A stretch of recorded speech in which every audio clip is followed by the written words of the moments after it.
Mari kita berdoa. Bapa yang di surga, terima kasih Tuhan, kami bersyukur kepadamu karena Tuhan terus mengingatkan kami bahwa Engkau adalah harta kami satu-satunya. Tidak ada apapun yang di dunia ini yang bisa menggantikan Engkau di dalam hidup kami ya Tuhan. Memiliki Engkau adalah segala-galanya bagi kami dan itu cukup bagi kami. Terima kasih Tuhan sudah memberikan nyawamu bagi kami, seluruh kehidupanmu bagi kami orang-orang yang berdosa. Kiranya Tuhan terus menolong kami melalui pemberitaan firman yang sebentar akan kami dengarkan, supaya setiap kami ya Tuhan, setiap kami sekali lagi diizinkan untuk melihat keindahan Injil dan merengkuh keberhargaan Kristus di dalam hidup kami. Kami sungguh berdoa kiranya Roh-Mu yang kudus bekerja di antara kami, bekerja melampaui kata-kata hamba-Mu, melebihi dari apa yang mampu kami doakan atau pikirkan. Kiranya Engkau bekerja supaya kami mengalami perjumpaan pribadi yang mengubahkan bersama dengan firman-Mu. Terima kasih ya Tuhan, kiranya nama-Mu dimuliakan, hati-Mu disenangkan. Kiranya Injil Yesus Kristus yang benar dan menyelamatkan, kematian dan kebangkitannya, penebusannya yang sempurna dan beranugerah, kiranya diberitakan sejelas-jelasnya di antara kami. Terima kasih Tuhan, di dalam nama Tuhan Yesus Kristus kami bersyukur dan kami berdoa. Amin. Amin. Silakan duduk kembali Bapak Ibu yang ada di gedung Rekinden maupun di rumah masing-masing. Shalom semuanya.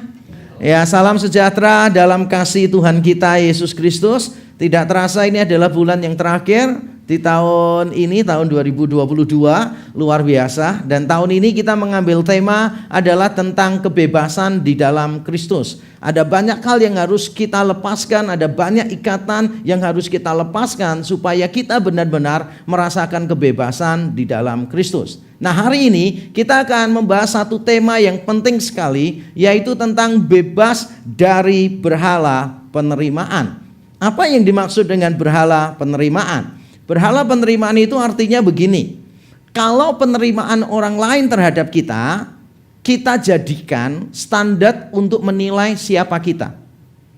Jadi kita mendefinisikan siapa kita, mendefinisikan kualitas hidup kita berdasarkan penerimaan orang lain kepada kita. Jadi kita kalau diterima, semakin banyak orang menerima kita, kita merasa diri kita itu plus-plus begitu. Tapi kalau ada orang yang tidak menerima kita, yang menolak kita, kita merasa diri kita kurang berharga. Itu berarti kita telah menjadikan penerimaan sebagai berhala. Atau mungkin kaitannya bukan dengan identitas. Bagaimana kita mendefinisikan siapa kita? Mungkin kaitannya bukan dengan itu, tapi kaitannya dengan sukacita kita. Apakah ketika kita semakin diterima banyak orang menambah sukacita kita, dan ketika ada orang yang tidak suka dengan kita bisa merampas sukacita kita? Saya tidak bicara tentang senang dan tidak senang ya. Tentu saja kalau ada yang tidak suka dengan kita, kita tidak senang. Yang suka dengan kita senang. Tapi saya bukan bicara tentang senang. Saya bicara tentang sukacita. Sumber sukacita kita, landasan sukacita kita itu seperti apa? Dan saya tahu banyak di antara kita bergumul dengan itu. Saya masih ingat benar ketika saya masih muda gitu, pertama-tama khotbah begitu kan. Wah, itu benar-benar pergumulan karena masih muda, belum matang begitu kan. Dan Tuhan sudah taruh panggung yang cukup besar. Saya pada waktu mahasiswa masih S1, saya itu sudah khotbah KKR anak yang dihadiri 750 anak begitu. Dan saya sudah diundang di beberapa tempat untuk khotbah KKR remaja, pemuda dan sebagainya. Dan itu membuat saya merasa wah, ada pergumulan tertentu. Contohnya misalnya, saya diundang khotbah satu tempat, lalu setelah selesai khotbah diomongin, terima kasih, wah khotbahnya bagus, itu saya nggak bisa tidur. Cuma diomongin khotbahnya bagus saja, itu bisa nggak tidur gitu kan. Wah, khotbahku bagus ya tadi ya. Merasa kayak wah segala-galanya begitu kan ya. Rasanya itu dunia langsung penuh dengan bunga-bunga, walaupun buka mata semuanya gedung tetap. Tapi merasa kayak semuanya hijau dan penuh dengan bunga. Nah, begitu pula sebaliknya. Kalau ada orang yang memberikan kritikan, ada orang yang tidak suka dengan khotbahnya begitu, bisa tidak tidur. Dan bahkan bisa membenci orang itu. Itu adalah pergumulan hamba-hamba Tuhan muda biasanya.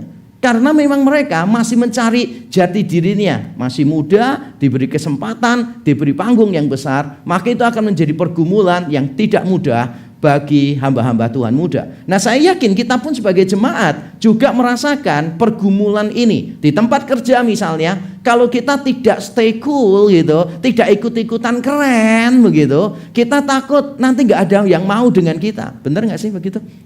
Dan bahkan beberapa mendefinisikan kalau cool itu berarti melanggar aturan. Wah, kalau kamu ngikuti aturan terus, kamu bukan orang yang cool, bukan yang keren, bukan zamannya lagi ngikuti aturan. Orang yang keren adalah yang berani menabrak setiap aturan dan sistem. Wah, lalu kita takut kalau kita nggak bisa diterima oleh orang-orang semacam itu, lalu mengikuti gaya hidupnya. Ada banyak hal, kalau kita punya anak-anak muda, coba tanya kepada mereka. Bahkan untuk tergabung di dalam sebuah komunitas, kadangkala mereka perlu melakukan hal-hal yang crazy, yang gila, supaya komunitasnya bisa memberikan penerimaan kepada mereka.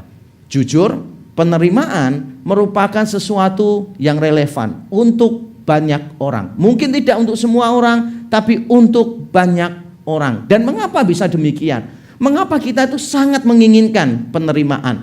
Menurut saya itu berkaitan dengan hakikat kita sebagai manusia. Kita ini diciptakan sebagai gambar Allah. Jadi kita diciptakannya sebagai gambar Allah. Kita tahu bahwa kita berharga. Kita juga diciptakan sebagai makhluk sosial. Kita membutuhkan orang lain. Sehingga pada dirinya sendiri, kalau saudara itu merasa perlu penerimaan, sebetulnya itu adalah sesuatu yang netral. Sesuatu yang netral, karena kita ini sadar, kita ini gambar Allah, berarti kita punya kehormatan enggak? Kita punya kehormatan, gambar Allah, walaupun cuma gambar kan, tapi gambar Allah. Jadi Allah ketika menciptakan kita sebagai makhluk yang berharga. Nah, sekaligus kita diciptakan sebagai makhluk sosial. Kita itu saling membutuhkan, tidak ada orang yang bisa hidup sendirian. Kita memerlukan dukungan dari orang lain. Sehingga pertemuan antara kehormatan dan kebutuhan sosial ini akhirnya menciptakan sebuah kebutuhan yang lain, yaitu kebutuhan untuk diterima. Jadi kebutuhan untuk diterima itu sifatnya netral, itu sifatnya natural. Lalu kalau begitu apa salahnya? Berarti kita tidak perlu dong dibebaskan dari berhala penerimaan, karena itu adalah kebutuhan kita. Nah, ini dia persoalannya. Jadi sebetulnya telah terjadi pergeseran karena dosa. Penerimaan tidak hanya diakui sebagai sebuah kebutuhan, tetapi dijadikan Tuhan. Apapun dilakukan dan dikorbankan demi mendapatkan penerimaan. Dan inilah yang sedang terjadi dengan banyak orang. Kita gambar Allah, iya. Tapi sejak Adam dan Hawa jatuh ke dalam dosa, maka gambar Allah ini menjadi rusak. Sehingga kita berusaha untuk mencari kehormatan itu bukan dari Allah.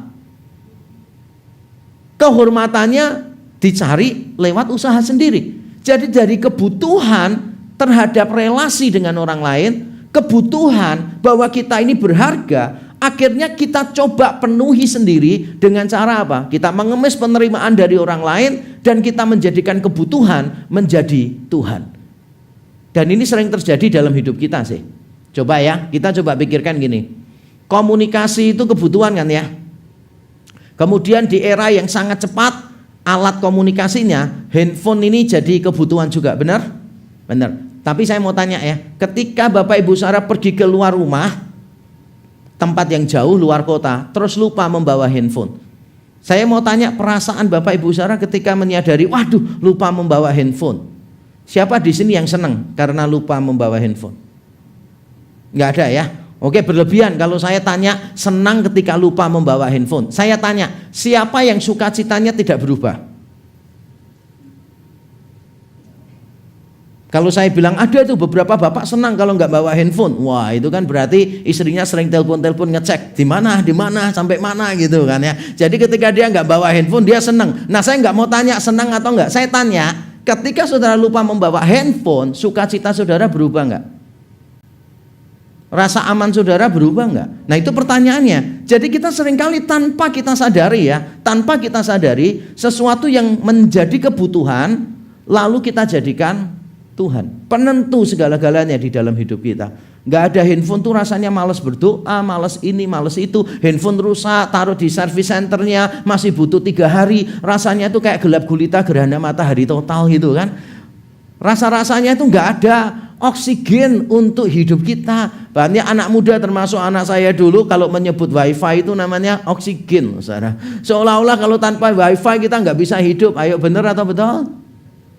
Dari kebutuhan telah kita jadikan Tuhan. Makanya hari ini kita akan belajar bersama-sama bagaimana kita bisa membebaskan diri dari berhala penerimaan, sekaligus nanti saya akan terangkan mengapa kita ini bisa memiliki berhala penerimaan. Nah, Bapak Ibu Saudara, tema kita hari ini didasarkan pada satu teks, yaitu 1 Samuel 15. Tapi ini ayatnya panjang sekali. Jadi saya tidak akan menyuruh kita membaca bersama-sama. Kalau saya suruh baca semua, nanti terakhir saya cuma bilang biarlah Roh Kudus yang menerangkan, kita tutup dalam doa.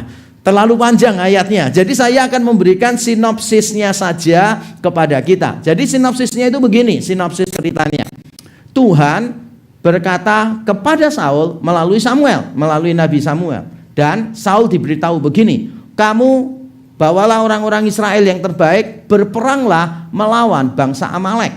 Karena bangsa ini dari dulu suka cari gara-gara dengan kita, terus menghalangi kita. Bangsa ini bangsa yang kejam, jadi kamu tumpas seluruhnya. Lalu Saul berperang melawan bangsa Amalek dan benar-benar menang. Nah, tapi Saul tidak mengikuti perintah Tuhan 100%. Tuhan bilang tumpas semuanya, binatangnya ditumpas, orangnya ditumpas. Tapi ternyata Saul masih menyisakan 2 yang tidak ditumpas. Yang pertama adalah Raja Amaleknya sendiri, Raja Agag, tidak dibunuh. Yang kedua adalah ternak-ternaknya tidak dibunuh, dibawa pulang semua, dijadikan jarahan, dibagi-bagi kepada rakyat dan tentara yang ikut berperang. Nah, kemudian Tuhan memberitahu Samuel, Sam, kamu pergi ke sana karena Saul tidak taat. Lalu Samuel datang ketemu sama Saul. Dan ketika ketemu, wah, Saul itu senang sekali. Dan Saul berkata, wah, Tuanku, aku telah menaati perintah Tuhan. Dan Samuel berkata, oke, kamu menaati perintah Tuhan. Lalu suara embek-embek itu suaranya siapa? Masa suaranya tentaramu? Masa itu suaranya rakyat? Itu embek-embek suaranya siapa? Oh ya, itu ternak-ternak yang diambil oleh rakyat. Itu ternak-ternak yang diselamatkan oleh mereka. Samuel berkata, bukankah Tuhan sudah bilang tumpas semuanya? Mengapa kamu masih mempertahankannya? Lalu juga ternyata Raja Agag masih diizinkan hidup oleh Saul. Nah, kita tidak tahu tujuannya apa. Kita tidak pernah tahu tujuannya apa. Dia tetap mempertahankan Raja Agag. Alkitab tidak memberitahu apa-apa. Tapi yang jelas adalah itu tidak sesuai dengan kehendak Tuhan. Lalu Samuel menegur Saul. Saul mengaku bersalah tetapi memberikan pembenaran. Mengaku salah tetapi memberikan pembenaran. Kelihatannya kok akrab ya dengan kita ya. Diomongin salah tapi memberikan pembenaran. Yang lebih parah adalah sudah salah marah lagi. Benar gak sih?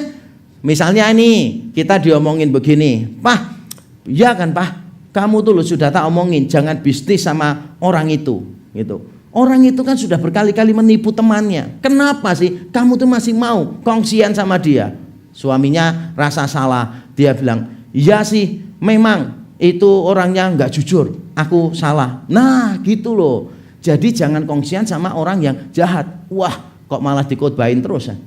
Akibatnya dia mulai marah lagi, mulai nyalahkan istrinya. Tapi yang salah tuh sebetulnya kamu. Kenapa? Aku ini mau bisnis dengan siapa saja. Karena aku kepengen cepat kaya. Kamu banding-bandingkan aku sama mantanmu terus saja. Seolah-olah aku gagal dan dia lebih sukses gitu kan. Jadi akhirnya yang salah tetap orang ini. Orang lain tetap salah begitu loh. Seringkali nggak kita salah tapi memberikan pembenaran, salah tapi marah. Sering nggak? Kalau kita mau jujur ya, saya dan saudara beberapa kali melakukan itu. Bener nggak sih? Misalnya ya, kita jalan gitu kan ya, terus jatuh gara-gara kena sandal. Yang salah siapa?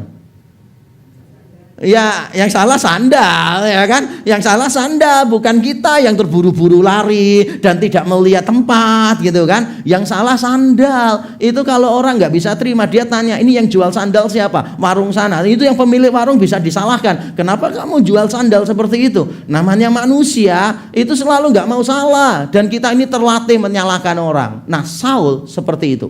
Sudah salah, dinasehati, malah dia tidak bisa terima. Nah, dari sikap Saul itu kita melihat Saul punya persoalan yang lebih mendasar. Jadi bukan dia suka ngeyel, bukan. Saul itu bukan tipikal orang yang suka berdebat, bukan. Persoalan yang lebih mendasar yang dimiliki Saul adalah berhala penerimaan dalam hatinya. Nah, kok bisa tahu? Nanti saya terangkan. Tapi sebelum saya menerangkan itu, saya ingin membahas dulu tentang ayat ini secara moral. Karena beberapa orang, cukup banyak anak muda juga sekarang yang mempertanyakan bagian ini. Beberapa kali saya seminar apologetika, ada pertanyaan ini. Mengapa Tuhan kok kejam? Mengapa Tuhan menyuruh membasmi bangsa Kanaan atau bangsa Amalek? Itu kan namanya genosida, itu kan namanya genocide. Seluruh suku, seluruh bangsa dihapuskan. Lalu mereka berkata begini, Tuhannya orang Kristen itu seperti Hitler yang ingin membasmi semua orang Yahudi karena tidak suka. Nah, apakah benar perintah Allah di sini merupakan perintah untuk pembasmian satu bangsa seperti yang dilakukan Hitler? Jawabannya adalah tidak.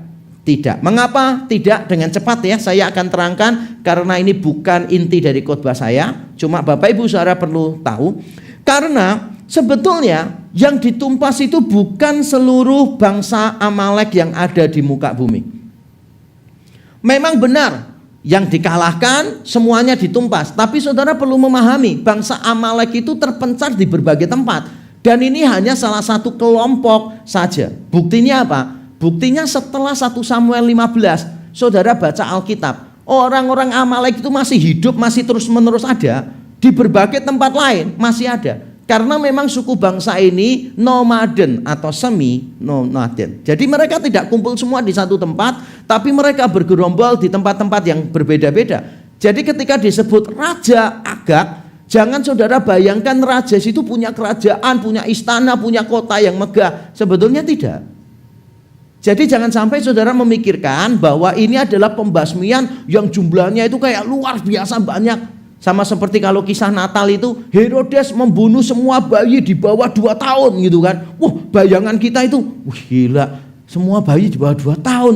Itu berarti bisa ratusan ribu bayi gitu kan. Nah itu kan karena pikiran kita kota gede. Zaman dulu enggak sih, bayi di bawah 2 tahun apalagi di daerah Rama dekat Bethlehem situ jumlahnya enggak banyak. Jumlahnya berapa nanti lihatlah di YouTube kita Rek Indonesia, Grace Alone Ministry, lihat juga di website kita rek.org.id, rec.or.id. Saya juga sudah pernah membahas tentang itu. Kurang lebihnya berapa yang dibunuh oleh Herodes. Tidak sebanyak yang kita pikirkan. Ini poin pertama yang saya ingin kita perhatikan. Bukan berarti saya berkata, oh berarti kalau membunuh dikit nggak apa-apa ya. Yang dilarang itu banyak. Bukan. Maksud saya penjelasan ini memberitahu kita, jangan sampai kita memikirkannya itu berlebihan begitu. Seolah-olah satu bangsa benar-benar dihabiskan seperti Hitler itu. Bukan seperti itu. Nah alasan yang kedua saudara, karena ini adalah perintah yang spesifik dalam situasi yang spesifik. Ketika Tuhan memberitahu Saul melalui Samuel untuk menumpas bangsa Amalek, diceritakan alasannya. Karena bangsa Amalek ini dulu ketika bangsa Israel keluar dari Mesir, dihalang-halangi oleh bangsa Amalek. Bukan cuma dihalang-halangi, mereka itu pada waktu sudah capek berjalan, capek berperang, orang lagi jalan semuanya begini, yang bagian belakang yang tertinggal karena capek, letih dan sebagainya, ternyata dibunuh oleh bangsa Amalek.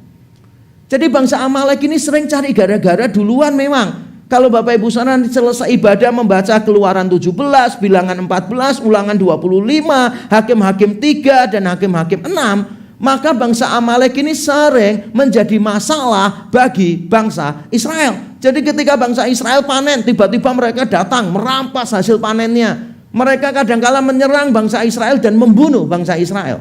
Makanya ini harus dilihat bukan sebagai pembasmian satu suku bangsa.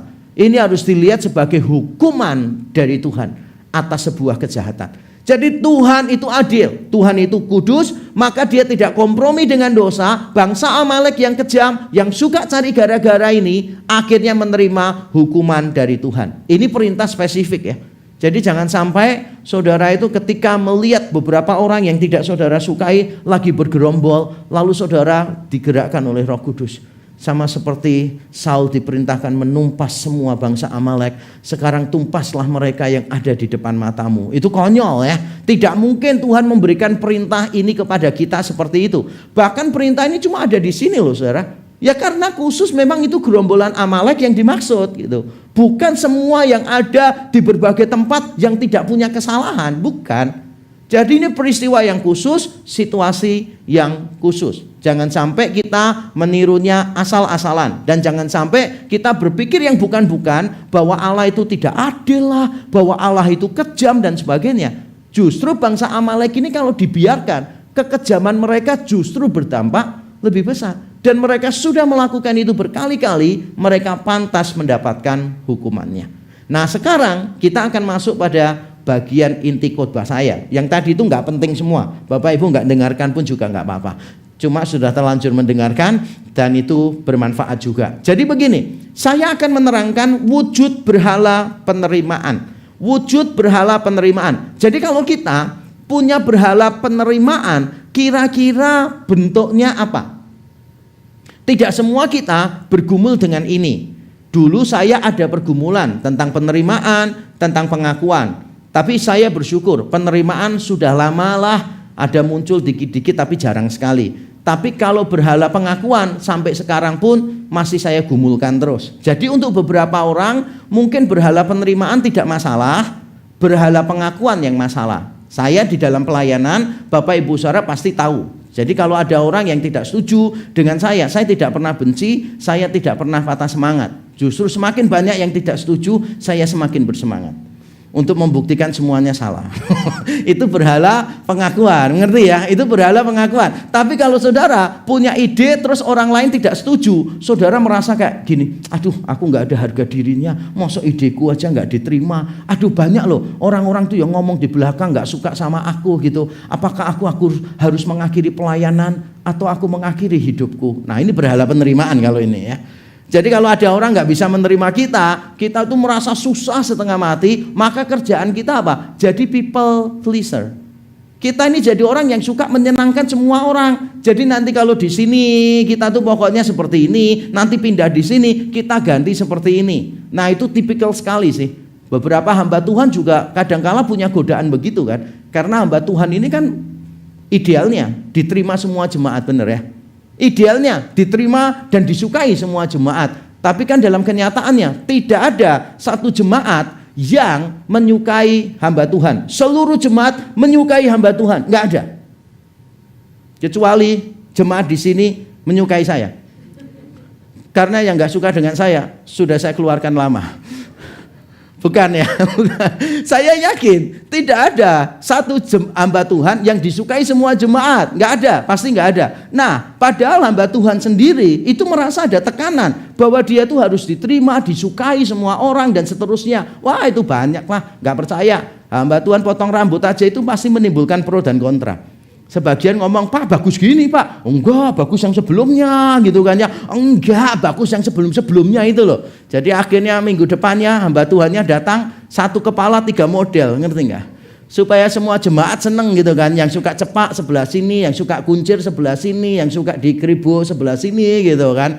Memang susah kalau jadi hamba Tuhan ya kan. Nanti diomongin begini, Pak bagus loh Pak pakai lengan panjang. Oh enggak bagus Pak. Bagus pakai lengan pendek begitu kan ya. Enggak Pak, bagus pakai kaos Pak gitu. Jadi akhirnya tahu, pakai kaos satu lengan panjang, satu lengan pendek. Yang paling susah itu kalau hamba Tuhan apa? Kalau hamba Tuhan sakit paling susah gitu kan ya. Semua orang ngasih obat, semua orang ngasih obat. Itu sekali minum, itu satu apotek. Maafkan saya ya, kok malah curhat ya. Bukan ya, bukan begitu. Tapi poin saya adalah begini saudara. Kadangkala hamba Tuhan itu terlalu besar keinginannya untuk menyenangkan semua jemaat. terpaksa menyenangkan semua orang begitu. Sehingga pada akhirnya bisa terjebak kepada berhala penerimaan ini. Saya tahu beberapa rekan hamba Tuhan, bahkan yang senior di tempat lain yang saya pernah tahu, wah, berhala penerimaannya kelihatan sekali, saudara. Sangat kelihatan. Nah, kita bertanya-tanya, apa sih wujud berhala penerimaan itu? Mari kita lihat wujudnya, sekaligus kita mendiagnosa diri kita sendiri. Mendiagnosa diri kita sendiri ya, tidak usah senggol sebelah kita. Begitu ada poinnya senggol. Nah, itu kamu biasanya gitu. Nah, coba kita mendiagnosa diri kita sendiri ya. Apa sih wujud berhala penerimaan itu? Yang pertama adalah kita lebih mengikuti keinginan banyak orang daripada kebenaran.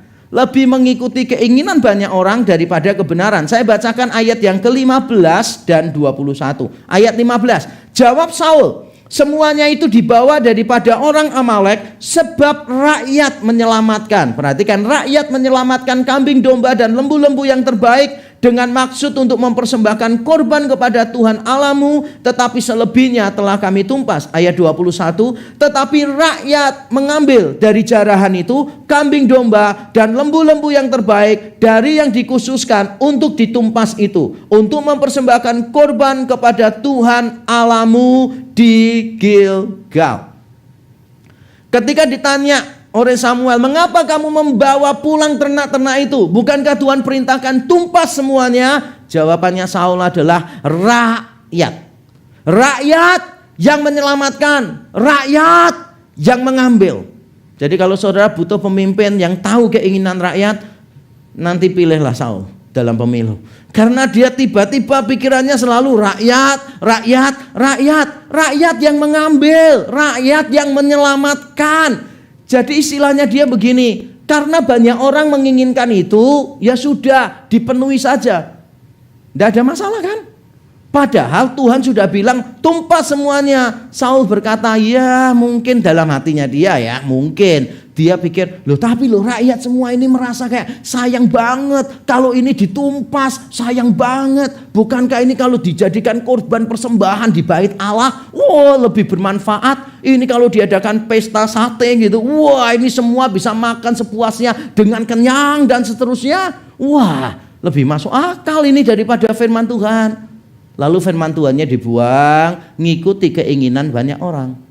Jadi kalau kita sampai mengorbankan kebenaran hanya untuk menyenangkan orang, maka hati-hati. Itu gejala berhala penerimaan ada di dalam hati kita.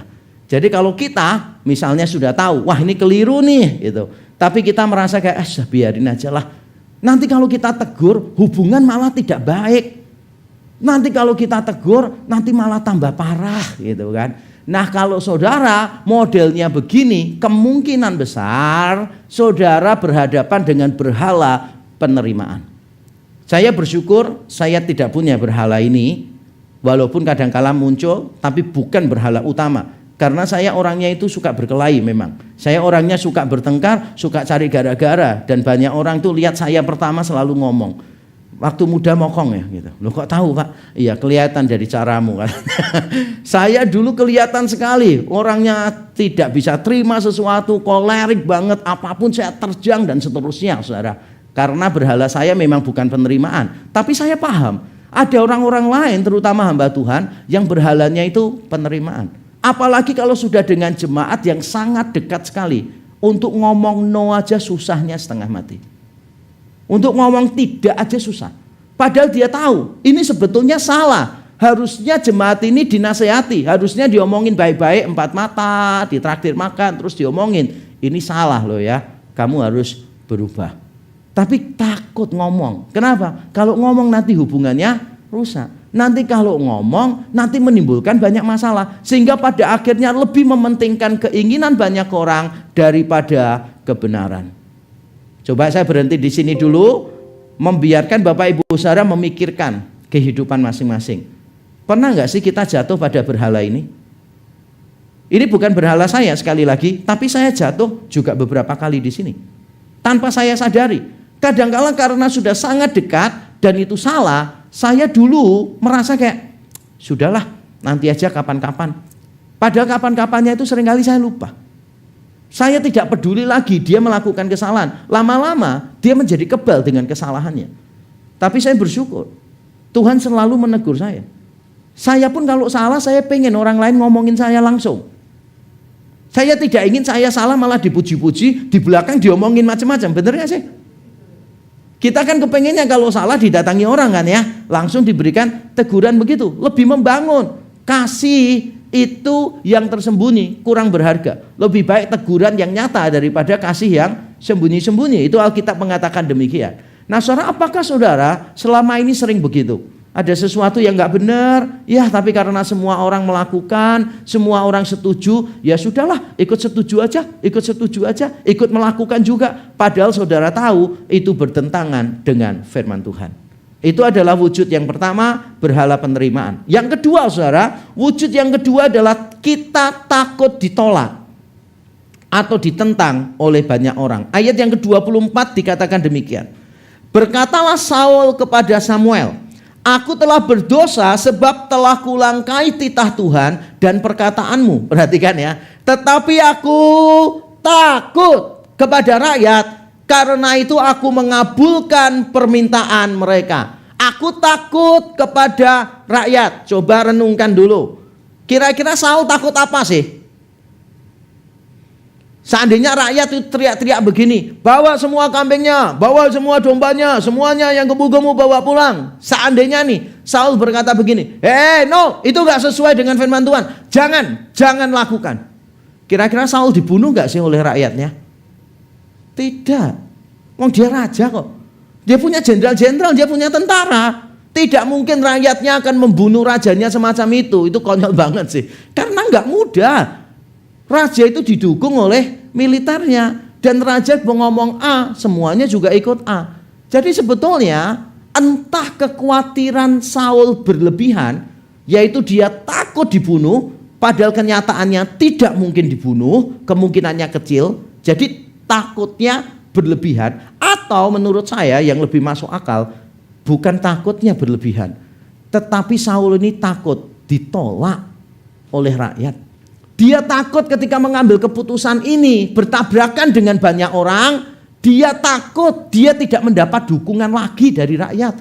Dia takut keputusannya itu tidak menyenangkan banyak orang, gitu loh maksudnya. Dia takut kalau mengambil sebuah keputusan, wah ini kalau saya ngambil keputusan ini pasti banyak orang merasa tidak nyaman begitu kan. Tapi dia sadar ini harusnya diambil. Tapi nanti orang lain gak merasa nyaman. Akhirnya dia putuskan apa? Akhirnya dia putuskan ya sudahlah, ikuti suara terbanyak saja. Saudara, ini adalah situasi-situasi yang saya yakin di dalam perjalanan kita, di dalam pelayanan, di dalam pekerjaan, dalam sekolah, rumah tangga, kita akan selalu diperhadapkan pada situasi-situasi semacam ini. Kita takut beda pendapat dengan orang, padahal kita tahu ini harusnya benar. Saya tidak bilang hal-hal yang remeh-temeh ya. Kalau hal-hal yang remeh-temeh itu seringkali gak perlulah diurusin, saudara. Jadi misalnya nih, orang makan, nasi gorengnya, wah enak yang di situ loh. Yang satu bilang, enggak, enak yang di sana. Saudara merasa, enggak, enak yang di sini. Dan ini kebenaran yang sejati dari sorga gitu kan. Lalu saudara bertengkar gara-gara mana yang lebih enak. Menurut saya kok nggak worth it banget sih. Ini kita bicara tentang firman Tuhan loh, kompromi kebenaran yang sejati.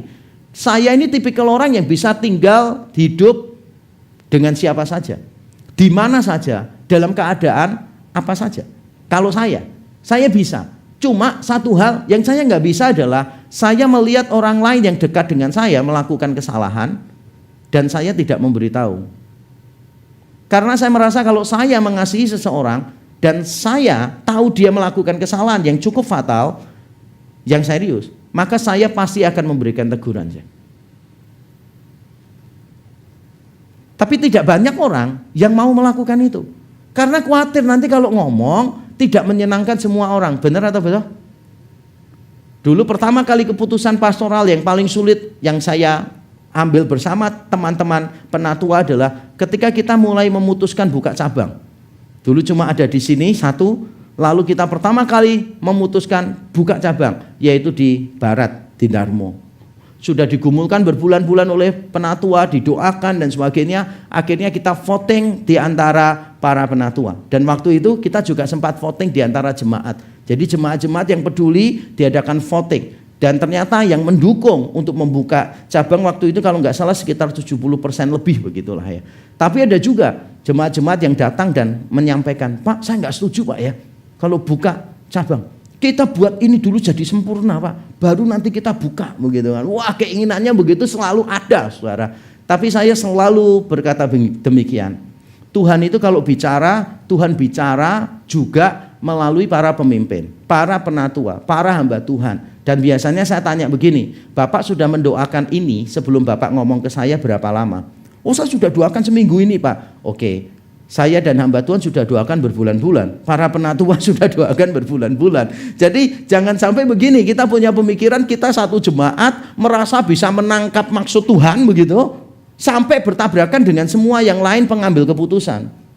Menurut saya kita harus belajar untuk rendah hati. Sebab kalau Tuhan yang sama bicara begitu kepada saudara, Tuhan yang sama mampu bicara kepada para pemimpin di tempat ini. Amin. Para pemimpin di sini orang-orang yang terpilih. Bukan orang yang sempurna, tapi orang-orang yang dipercaya oleh jemaat, dipercaya oleh Tuhan. Dan saya melihat pertumbuhan rohani mereka juga. Mereka orang-orang yang sungguh-sungguh bertobat kepada Tuhan. Jadi Bapak Ibu Saudara kadangkala di dalam pelayanan pastoral pun hamba-hamba Tuhan harus mengambil sebuah keputusan yang tidak bisa menyenangkan semua jemaat. Tapi bersyukurlah kalau hamba Tuhanmu tidak mau menyenangkan semua orang. Karena kalau hamba Tuhanmu kerjaannya cuma menyenangkan semua orang, ngomong di sini, oh ya kamu nggak salah, ngomong di sana, oh ya memang kamu benar itu keterlaluan, gitu. Justru berhalamu bermasalah. Makanya bersyukur kalau hamba-hamba Tuhan di tempat ini para penatua berani mengambil keputusan yang mungkin tidak menyenangkan hati Bapak Ibu Saudara sekalian. Yang ketiga, apa sih wujud berhala penerimaan? Yang ketiga adalah ini, kita mengedepankan reputasi diri di depan banyak orang. Setelah ditegur, Saul berkata kepada Samuel, mari ikut aku beribadah. Samuel tidak mau. Dan ini yang dikatakan Saul di ayat 30. Tetapi kata Saul, aku telah berdosa. Tapi, loh ya kan, salah masih ada tapinya. Aku telah berdosa, tetapi tunjukkanlah juga hormatmu kepadaku sekarang. Di depan para tua-tua bangsaku, di depan orang Israel. Kembalilah bersama-sama dengan aku, maka aku akan sujud menyembah kepada Tuhan Allahmu. Tunjukkanlah hormatmu kepadaku sekarang. Jadi ketika Saul ditegur, lalu Saul berkata kepada Samuel, oke, kamu ikut aku beribadah kepada Tuhan ya. Samuel bilang, aku tidak mau beribadah bersama kamu. Karena hatinya Samuel percuma. Samuel melihat hatinya Saul, mau beribadah hatinya nggak mengasihi Tuhan. Samuel nggak mau. Waktu Samuel mau pergi, Saul memegang jubah Samuel sampai robek. Jubah yang di luar itu sampai robek. Lalu Samuel berkata, demikian pula kerajaanmu akan diambil daripadamu. Tetap sudah ditolak begitu rupa. Saul akhirnya mengeluarkan satu kalimat, tunjukkan hormatmu sekarang juga kepadaku di depan para tua-tua bangsa, di depan orang Israel. Saul itu malu kalau dia beribadah sendiri nggak ada Samuel. Berarti dia nggak didukung oleh Samuel. Nanti apa kata orang-orang Israel itu kepada Saul? Jadi yang dipentingkan Saul adalah reputasinya di depan banyak orang. Apakah kita juga begitu? Apakah kita juga termasuk orang-orang yang suka pencitraan di luar? Kalau di luar kelihatannya luar biasa begitu kan, sama pasangan kelihatannya rukun, romantis di media sosial gitu kan, di dalamnya hancur lebur berantakan. Saya tahu kok ada beberapa orang yang saya kenal saudara, yang pasang foto keluarga, lalu waduh you do not know how grateful I am having you bla bla bla bla bla bla gitu kan ya. Tapi di belakangnya baru sehari 2 hari konseling dengan saya, rumah tangganya hancur berantakan gitu. Nggak sungkan waktu tampil itu saya nggak baca. Ya saya tetap baca kan. Ada banyak orang itu yang pencitraan semacam itu.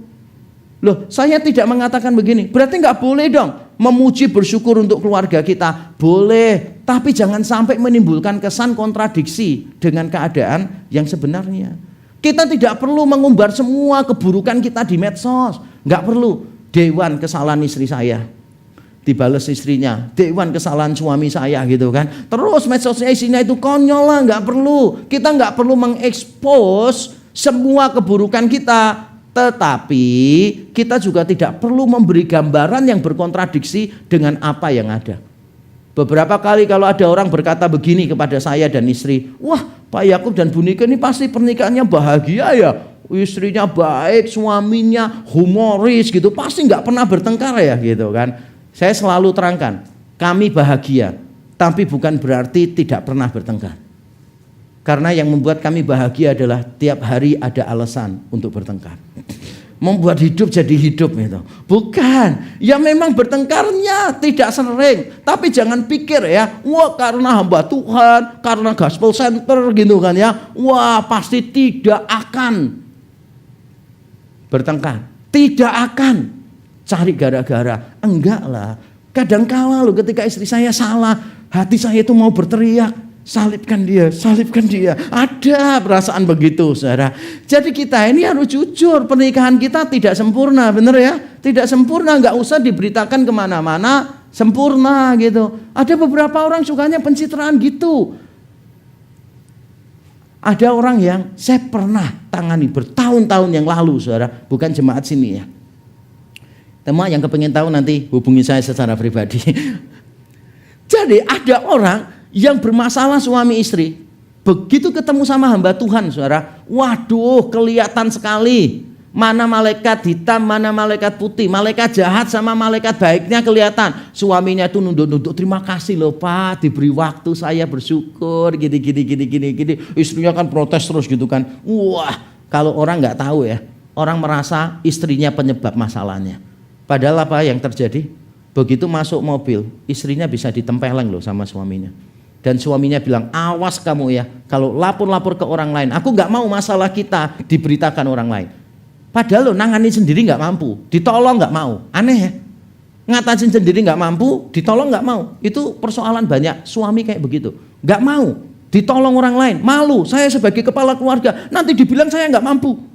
Memangnya mampu Pak? Enggak juga. Nah, kalau memang nggak mampu cari pertolongan supaya orang lain bisa membantu kita menyelesaikan persoalan. Tapi ada orang yang terlalu malu untuk minta pertolongan. Kenapa? Nanti takut image-nya jelek. Apalagi kalau hamba Tuhan pernah tua lagi, wah nanti image-nya jelek bagaimana? Makanya saudara bersyukur di sini kita mau kembali kepada Injil sebagai pusat satu-satunya. Kita membiasakan diri membuka kelemahan kita. Walaupun tidak kepada semua orang, walaupun tidak semua kelemahan kita buka, tapi kita belajar menjadi otentik. Belajar mengakui bahwa kita ini adalah orang yang berdosa, membutuhkan dukungan dari orang lain, membutuhkan anugerah Tuhan.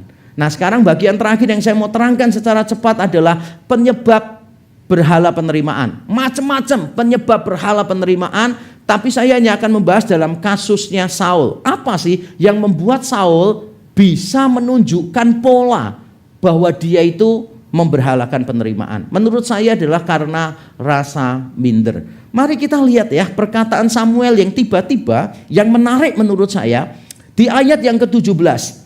Samuel berkata begini, sesudah itu berkatalah Samuel, bukankah engkau, walaupun engkau kecil pada pemandanganmu sendiri, telah menjadi kepala atas suku-suku Israel, dan bukankah Tuhan telah mengurapi engkau menjadi raja atas Israel? Wow, tiba-tiba out of nowhere, Samuel itu di tengah tegurannya berkata begini, bukankah engkau ini menurut kamu sendiri paling kecil di antara semua bangsa Israel? Karena dia dari suku Benyamin, suku yang kecil sekali, dan di antara semua sukunya itu, puak-puaknya, keluarganya juga yang paling kecil. Mengapa kamu bertindak seperti ini? Kamu dulu merasa dirimu kecil, Tuhan sudah mengangkat kamu. Kenapa kamu melakukan seperti ini? Maksudnya mengapa kamu masih butuh penerimaan orang? Mungkin saudara berkata ini kan cuma satu ayat. Makanya saya kasih tunjuk ayat-ayat yang lain yang menunjukkan persoalan Saul dari dulu memang sama. Yaitu dia orang yang minder. Dan mari kita lihat di awal-awal Saul berjumpa dengan Samuel. Orang ini ada anaknya laki-laki namanya Saul. Seorang muda yang elok rupanya. Wah, ini tentang Saul ya. Tidak ada seorang pun dari antara orang Israel yang lebih elok daripadanya. Ini 1 Samuel 9 ayat 2. Tidak ada satu orang pun di Israel yang lebih elok daripadanya. Saul bersyukur, saya tidak lahir pada zamannya dia. Dari bau ke atas ia lebih tinggi daripada setiap orang sebangsanya. Kalau saya lahir satu kelas dengan dia, semakin benar ini ucapannya. Dari bau ke atas dia lebih tinggi daripada setiap orang sebangsanya, saudara. Ini orang yang penampilannya elok. Lalu pasal 9, 1 Samuel 9:21. Tetapi jawab Saul, bukankah aku seorang suku Benyamin, suku yang terkecil di Israel, dan bukankah kaumku yang paling hina dari segala kaum suku Benyamin? Mengapa Bapak berkata demikian kepadaku? Pasal 10 ayat 22, waktu mau ditabiskan jadi raja, diumumkan di depan banyak orang, ini dia. Sebab itu ditanyakan pula lah kepada Tuhan, apa orang itu juga datang kemari? Karena Saul dilihat kok nggak ada. Tuhan menjawab, sesungguhnya ia bersembunyi di antara barang-barang. Nyari Saul ini gampang, soalnya sebau ke atas, dia lebih tinggi daripada orang Israel. Jadi begitu ada acara, Samuel langsung cari, loh kok nggak ada sih gitu. Saudara itu kalau tinggi banget luar biasa, nggak datang mesti pendeta saudara bisa tahu. Kok nggak datang ya?